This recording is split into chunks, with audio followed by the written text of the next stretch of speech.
Hello everybody, I'm Kelsey Patel and I'm going to do an exercise today with Harmony Rodale because I have just published my very first book, Burning Bright, and I'm just going to leave a comment real quick. Hold on. Hello. Okay, give me 1 second. Hi, I am Kelsey Patel. I'm so excited to be joining you guys. Let me know where you're signing in from. I'm currently in Orange County, California, and I am very excited to practice with you today. I just wrote a book called Burning Bright. It's rituals, Reiki, and self-care to heal burnout, anxiety, and stress. London, hello. And what we're going to do today, so one of the things that for me in writing a book is so important is to actually create practices for people to get to use right here and now. So not needing, obviously, would love and be honored for you guys to hold the book and to use its rituals and all of the things that are inside, but also to give you an experience today and to give you an opportunity to share in practice.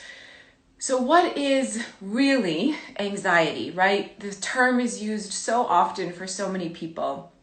And in the book, I talk a lot about not just rituals to diffuse anxiety, but really looking at the root, the foundation, this place inside where anxiety had started probably in a different part of your life, and how that became this foundation of where you take different experiences in life and immediately, rather than processing the feeling, the experience, the emotion, the energy, it immediately gets covered in this blanket of anxiety. And the truth is, and it's something that I talk about in the book as well, with a lot of different statistics, just so we can really get a baseline of what it's like to live in what I call the age of anxiety. And it's anything from how much we consume on a daily basis, how much media is thrown our way, how much we consume social media, how much we consume different negative thought patterns, how much we consume fear, how much we give ourselves this space to embed our body with these different cycles and patterns, really. Imprints is what I call them in the book, of fear-based thinking, of negative thinking, of overwhelm, of anxiety. And what I want to do today with all of you is to share a couple of practices from the book. And one of them is going to be EFT, Emotional Freedom Technique, which is also known as tapping. So we're going to actually tap today on different parts of the body so that you can actually have an experience of what it's like to diffuse anxiety. And if you're not someone who really feels anxious right now, or maybe you don't suffer from anxiety or stress or overwhelm that much, but it's a tool that you can use beyond just moments of pain, beyond just moments of anxiety and stress. It's something you can also use when you have a big presentation, when you're launching a new project, when you're creating or manifesting something. So I'm going to do a round of EFT. And then I'd also like to ask for any of you that are experiencing anxiety or really feel a deep, deep part of you that is going through any physical pain or going through any type of anxiety, I'd like to ask you to actually write in anything that's on your mind right now, anything that doesn't, yeah, I know, right? Anyone who doesn't experience anxiety, but you have to put it out there, because if somebody doesn't experience it, Brianne, then you want them to also be able to use these tools to experience joy and abundance and to experience calm and peace, even in a larger way than they may already be experiencing. But what I'd like to ask is, and this is why I've been asked to do this Instagram Live today, is to share rituals to diffuse anxiety. But I'd like to ask if any of you that are joining in today, if you have something specific that you want to tap on. It doesn't have to just be anxiety, because this is, to me, why I wrote this book, is to give people tools, to empower each person to do the work on themselves, to recognize their patterns, recognize their imprints, recognize their pain, their disbalance, their disharmony, all the things, their imbalance, their disharmony. It's still early. I haven't had my morning cup of coffee yet. To really give each person this opportunity to go inward, to do the work, because the truth is, and not everybody likes to hear this, you always have a choice. And yes, many of us are maybe not feeling like we have choice right now because we're all experiencing this very, very intense journey and this isolation and this social distancing. But even in this experience, you still have choice. And many people want to disempower themselves with this idea that everything is out of their control. And guess what? A lot of things are out of your control. But what you do have control over is how you choose to show up, how you choose to treat yourself every day. This morning, my book launched yesterday. This morning, I took a picture of it because I'm going to post it on Instagram. My bathroom is a nightmare. The towel's hanging, there's clothes on the floor. I think my toothpaste cap was left open. And why? Is it because I'm lazy, disorganized? Is it because I'm a creative chaos person? No. You know why it looks like that? It's because yesterday, on a very busy day, I chose to take 30 minutes to do a yoga nidra practice, which is basically sleep meditation. I also talk about it in my book. 30 minutes. I took a long warm shower in the middle of the day between a bunch of different press stuff and a bunch of different givings, offerings that I was creating for and with many other people. I chose to celebrate and have dinner with my husband last night and have a little dance party with him after my final workshop with 50 people last night that ended at 8:30 p.m. I chose to let go of the things that I knew I will clean up. The old me would have told me that. If I looked at that this morning, the old me would have told me I'm not organized enough. I don't have my bleep together. I'm being too crazy. I'm being like a hurricane and just doing way too many things. And then the me that knows myself and knows these practices knows now that part of me, something's got to give, right? And I don't want to be perfect because none of us are perfect. And I don't want to get it all together. I want to enjoy my life in the present moment. And the things that I need to clean up, I'll clean up. But I don't have to try to do everything every single day. And I think that part of that is so important about how each of us communicates and relates to ourselves. Because guess what? Your ego mind is always going to be there, tricking you and telling you stories and telling you things about yourself. But it's up to you to choose. Remember, you have a choice. It's up to you to choose what you let in and what you say needs to take a back seat. So with that, I want to just take a quick peek at some of the comments before we do a round of EFT dancing. Yes, I love all of these comments. Sleep, that's a huge one for people right now. Yes, I will definitely chat about sleep. Anxiety about the future. EFT does work for sleep problems. I'll also just share a couple of things right now about sleep, if it helps for anyone. Okay. All right, cool. Feel free to keep leaving any comments of stuff you want to tap on. So with sleep, let's just talk for a minute about what is a sleep ritual. And I want to just give you guys a few tips and a few pointers, things that I've both practiced in my own life, but also, trust me, I am not an expert on everything, and I know that. So I go to the experts and then talk about it. So some of the things that I have personally experienced and been told really helps create a good, healthy sleep hygiene is, number one, an hour before bed. It doesn't matter right now, guys, by the way, all bets are off in terms of sleep timing, in my personal opinion. If you gotta be gentle and kind with yourself right now. This is a very unique time, and none of us have gone through this before, you included. So before we sort of dive into a couple of my recommendations, please also just take a minute and give yourself some real compassion. Give yourself some real patience, and let yourself have a little bit of freedom, even though I know it can feel like there's not a lot of freedom because we're in our homes, or in certain areas you have to stay in your home unless you're going to the grocery store. But I would like to offer that if the more you can be really trusting and kind with your body and your mind, and not try to add any more anxiety or fear on top of what's already happening, you're going to slowly start to peel back the hold and the grip and the grasp that it has on you. So that's one, is just practice really, really being gentle with yourself right now. Everything that we've known that has been safe for us in the past is out the window. Going to the grocery store, right?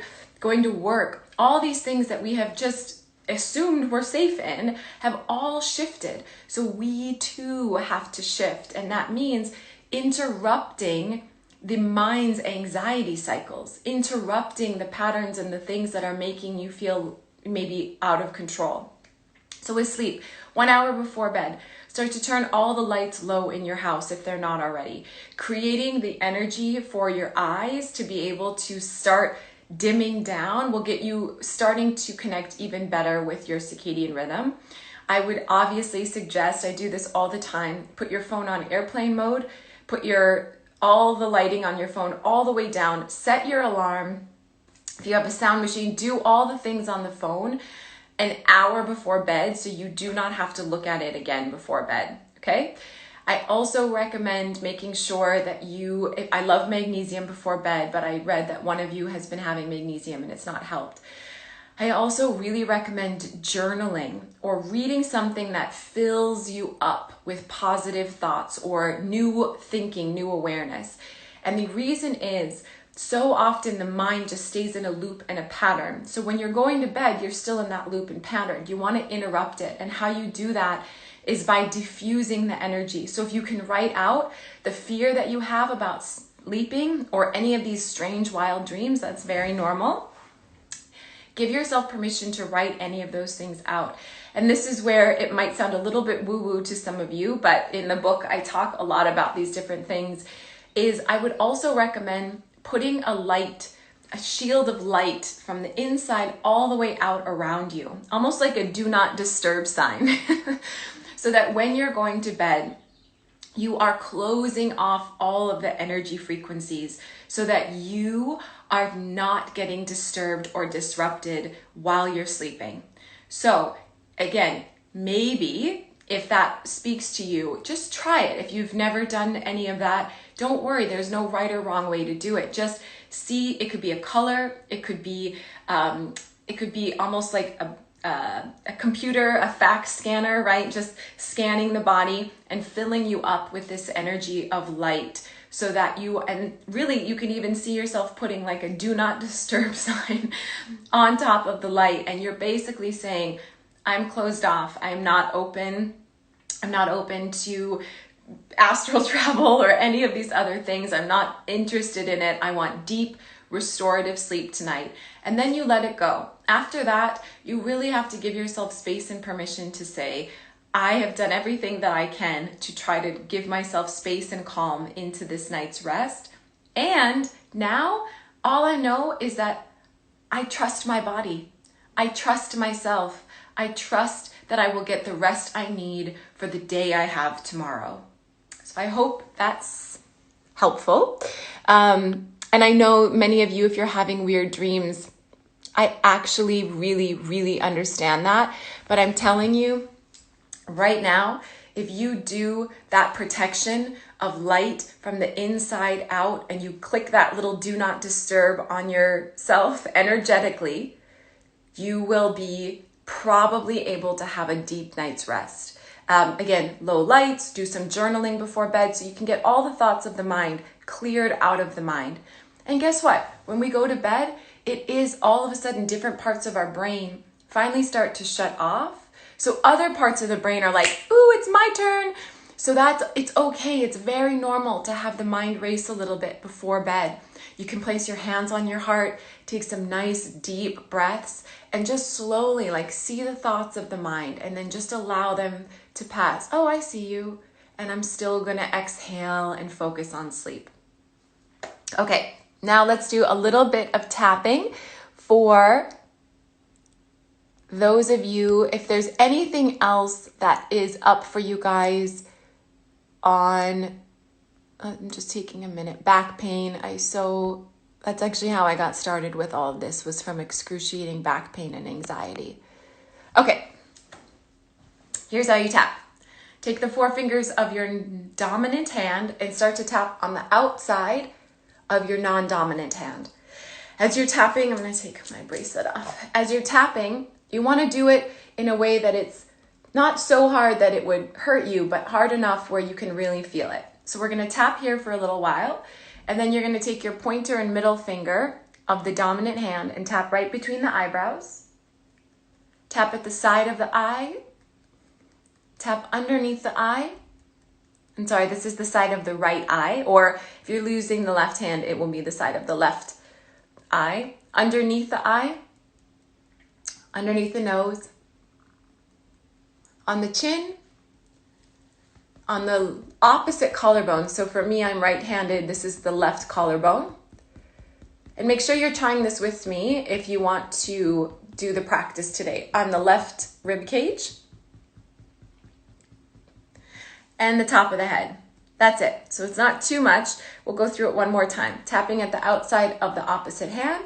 Then the pointer and middle finger tapping between the eyebrows, side of the eye, underneath the nose, on the chin, on the left collarbone, left rib cage, and top of the head. Okay, let's begin. So as we do tapping, let me just explain for 1 second. EFT stands for Emotional Freedom Technique. It's also known as tapping. What we're doing is tapping as you're speaking out loud, whatever it is that's come up for you. So as we're tapping, we're going to be addressing the issue, right? So it's not about sweeping things under the rug or, ooh, I'm anxious, but let me just keep going today. No, that's going to keep building. You're going to keep having this compounded energy, yeah? And then it's going to take longer and it's going to be harder to diffuse it. So tapping is an amazing way to interrupt anxiety cycles, to interrupt fear, pain, overwhelm, whatever it may be. It's short, it's simple, and it's a very quick way that you can do on yourself to start to address something right when it's there. So as we tap, we're tapping on these different parts of the body where many of the nerves come together, right? So if you've ever had acupuncture, this is someplace they would put a needle. And why? It helps open up the chi, right? Open up the energy of the body. So as you're tapping, you're going to be opening up the energy to move, right? So don't be surprised if tears flow or anything else, or you feel a lot of energy moving. That's a good thing. So let's try it around and see how you feel. You can close your eyes, take a deep breath in. Open your mouth, exhale. Focus on the thing that you want to address. Inhale.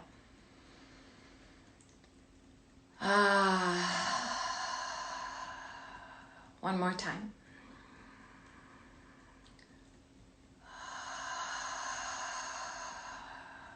When you're ready, please repeat after me. Even though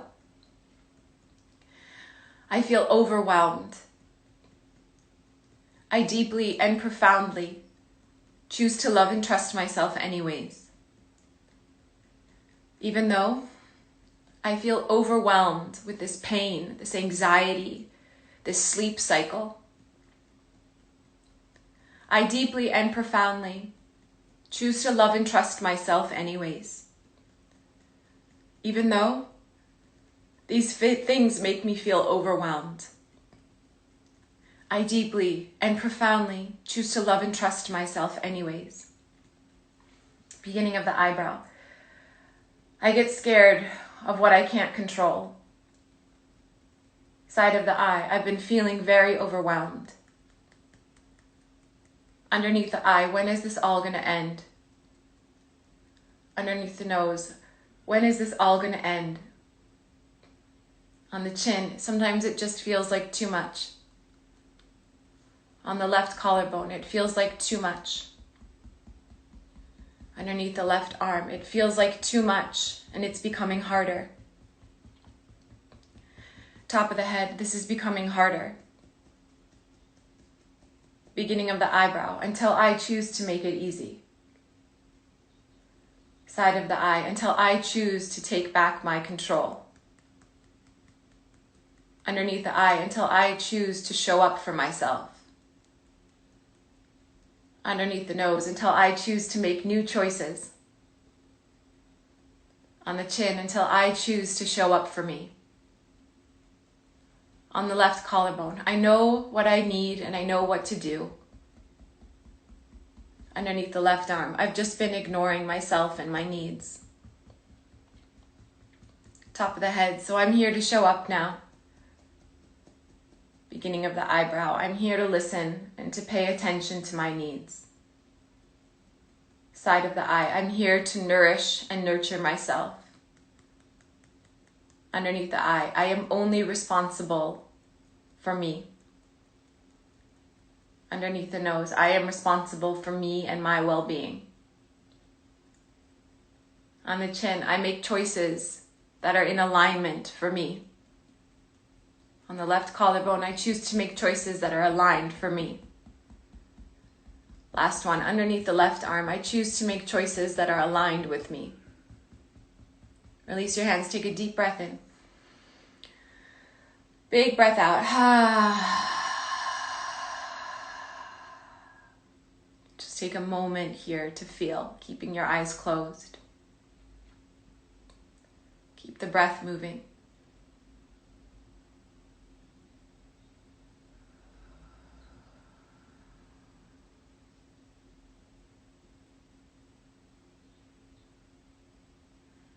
Notice how you feel.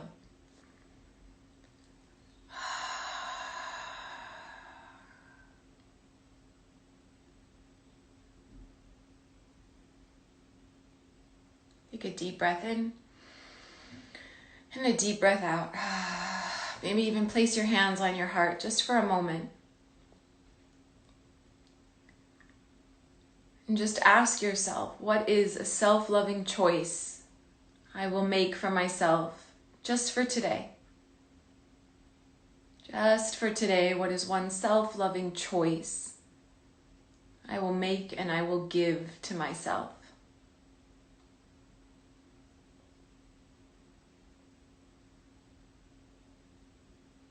And gently open your eyes when you're ready. Yay! So that is EFT. And many other rituals are inside of this beautiful new book that I am so proud of, called Burning Bright. I also want to say that every single book has been embedded with a healing code of healing Reiki. So I've had the most incredible messages already from different people on Instagram and from friends of mine saying things like, is it normal to cry upon receiving the book and holding it in your hands? And the idea is, you guys, we all have this power, this ability within us. There is no part of anybody that is teaching you or showing you things about yourself that you don't already know and possess. And this book was written because I had people along my journey that really made me feel disempowered and made me feel like I couldn't do things on my own, that I didn't have answers for myself, that they had answers for me, but not me. And of course, I had to pay every time I needed those answers.